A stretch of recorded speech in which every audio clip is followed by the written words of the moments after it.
మా ఛానల్స్ లో వ్యాపార ప్రకటనలు ఇంటర్వ్యూల కొరకు మాకు వాట్సాప్ మెసేజ్ చేయండి 7799978978.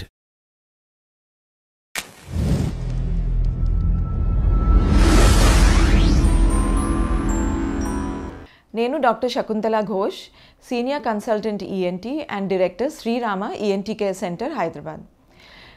ఈరోజు నేను నాలుక మీద ఉన్న కొన్ని కండిషన్స్, నాలుక ఎందుకు పగులుతాయి దాని గురించి మాట్లాడతా. సో నాలుక పగలటానికి కొన్ని సిస్టమిక్ ఆర్ జనరల్ కండిషన్స్ ఉంటుంది, కొన్ని లోకల్ కాజెస్ ఉంటుంది.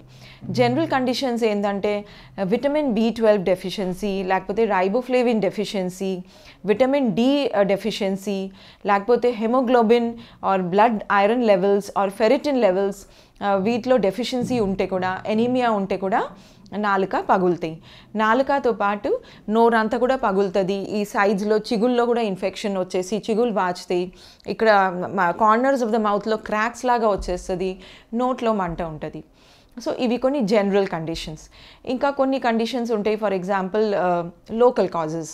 సో లోకల్ కాజెస్ ఒక చోట్లో ఏదైనా అల్సర్ లాగా ఫామ్ అవుతుంది, పుండు పడుతుంది.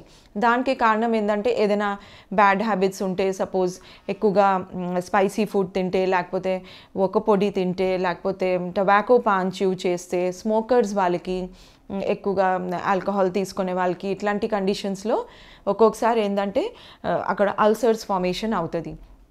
షార్ప్ టీత్ ఉంటే కూడా నాలుక పగులుతాయి. సో ఆ షార్ప్ టీత్కే మార్జిన్స్ కంటిన్యూస్లీ అది ఫ్రిక్షన్ క్రియేట్ చేస్తుంది. నాలుక బార్డర్స్ ఉంటాయి, అక్కడ రబ్ అయ్యి ఒక్కొక్కసారి దాంట్లో డెంటల్ అల్సర్ ఆర్ చిన్న చిన్న అల్సర్స్ లాగా ఫామ్ అవ్వచ్చు.